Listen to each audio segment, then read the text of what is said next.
Salam, hormatly vatandaşlar. Men yine de sizin bilen Murat Kurbanov. Men şu gepleşimde sizin bilen Türkmenistan'ın Parij'daki, yani Fransa'daki elçixanatyna can edip Türkmenistan'ın pasportlarını uzatmayalarını, uzatmayalarını şunu kesiklecek olan. Yine şunu kesiklemek için gelin biz Türkmenistan'ın Fransa'daki, yani Parij'daki elçixanatyna can edelim. Ve şöyleden soralı. Siz özünüz eşitersiniz, sorunu yardayın.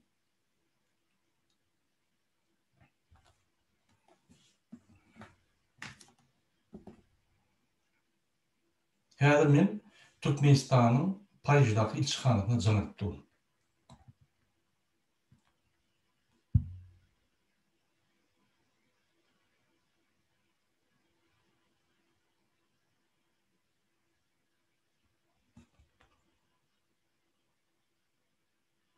Bonjour, vous êtes sur la messagerie du 06 50 43 75 93. Veuillez laisser votre message. Bu demek şu numar ya zanit ya da alanok. Häzir yine de can et göreli. Näme şular alanok telefonu. Mümkün görüşüp durumlar. Onun için telefon zanit bolmagy mümkün.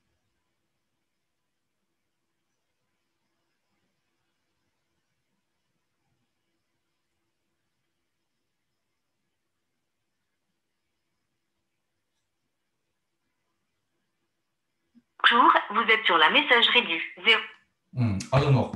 Adacık karışık olur bir 5 minut. Onu demiş men size täze aýdaýyn. Ine men OBS'ye yankı John McGregor'a can edip şunun hakiki näýe işleýänini, hakiki Ýewropanyň demokratiýasyny Türkmenistanyň näýe singdirýärler ya da näýe singdirmeýärlerini görkezdim. Ine men Prezident Sovetda Türkmenistanyň içinden habar aldım. Şular indi gorkup, men canlarym gorkup, meniň telefonumy öçürdüler. Men şöyle gaýdyp can etmedi yani operatora men telefonum baranda Fransadan şu yapılýar. Ýöne John McGregor'a işletmek için bizim yollarımız köptür. Siz pikir etmeyen bir yerde Ýewropa istenip bölümüne OBS'den can edip bolýar. Men hatlar ýaratdym. Ora bilen gülüşdik. Biz John McGregor ya da işleder ya da Türkmenistan'ın içinden kovdururuz. Yani önkü yolbaşyny kovduranýardy, şonu kovdurur. Sebebi bular bizim Ýewropanyň pulunu işleyen adamlar, bular diktator rejimi gorlar, diktatorlary yani öňe sürýän adamlar. Bular Ýewropada şular bilseler, bulary yani jenaýat çağırýar. Biz şu jenaýatyň üstüne açmaly. McGregor Türkmenistanyň midine ve Türkmenistan hökümine aýdypdyr. Men Gurbanov üstüme açdy. Indi men yeni bir gerek can edip aýtsa, men hökman hemme zatlar aýdan dip şura gorkuzdy. Türkmen hökümeten gorkup, indi 2-3 tane faktları açıp, yani adacık Türkmenistan'a kanunlar, Türkmenistan'a adam hukukları bozulýar dip bir kan kiçik faktları açsak bolýar. Şu neçeli Türkmenistan'ın hiç yerinde yani bütün dünya gurumlaryna dine adam hukukun gorayan gurumları aýdyp dur. Başka gurlayan adam yok. Ne OBS'nin özü, ne onun özü köp gurlayan şu temada. Alayda Türkmenistan'ın içindeki onun vekilleri, şöyle baryan vekiller ve OBS'nin vekilleri dımvotiler. Göllerine qara çıkıyıp, hiç daha görmedik sen olup, ağızlarına skoç yapıp, hiç daha Türkmenistan'a ne bu ne evet diymen, yani toylara atnap, hedil edip, aydımlar aydıp, boşkular yadıp, Türkmenistan'ın prezidenti ağını giden narkoman, narkobaron Berdi Muhammedov'un aydım aydışarı burun kellesi ülke başka bir planetada gezip böyle. Yani şunun için biz şunun yani hakikati açmak için, şunun hakiki işlerini açıp şurayı işletmek için biz hareket ederiz. Devlete toparlayız. Biz yine de Canet Koreli Türkmenistan'ın pasoslosuna Parij'daki bölümüne.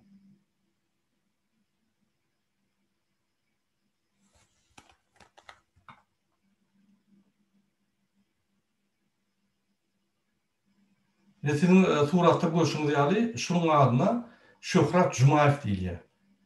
Şul Türkmenistan'daki Fransa'nın Paris'daki yerleşen ilçhanatının yol açtı. Şul adam Türkmenistan'ın rayetlerine cevap verip Türkmenistan... Bonjour, vous êtes sur la messagerie du 06. Şu benim numaramı şunlar zablokir ettiler. Gelin başka telefondan ayladı.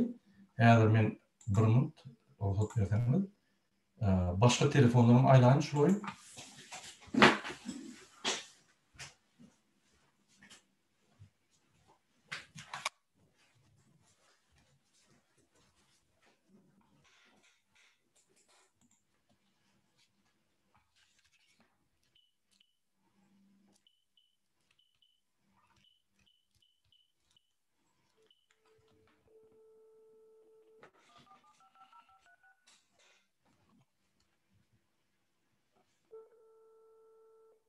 Can Eliye.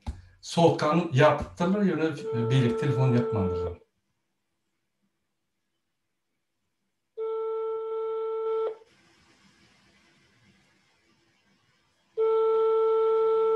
Normalde ilçhan işlemeli.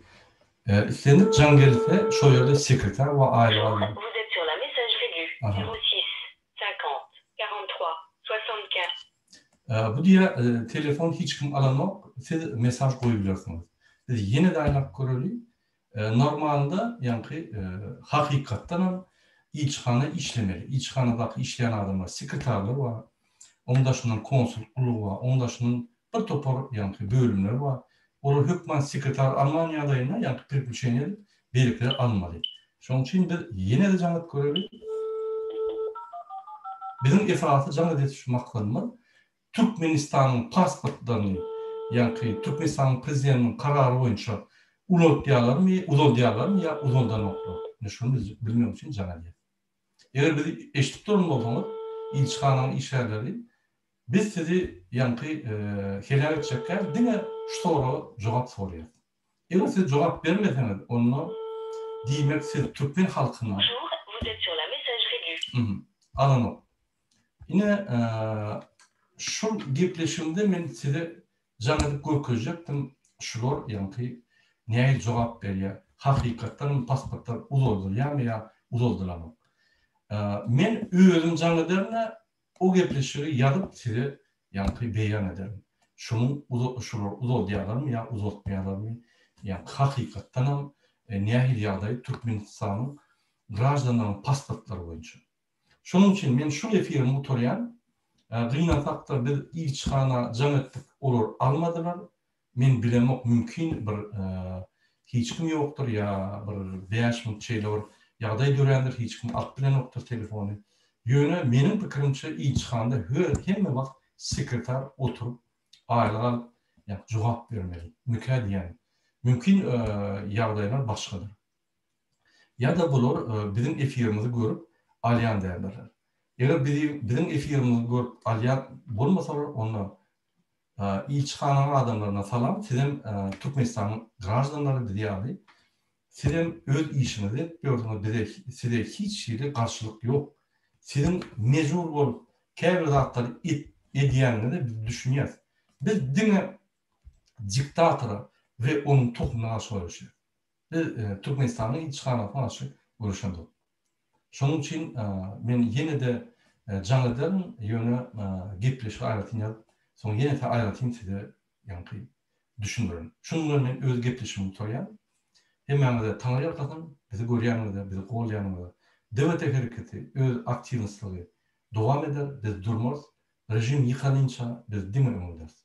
Şunun için devlete dinini Türkmen halkı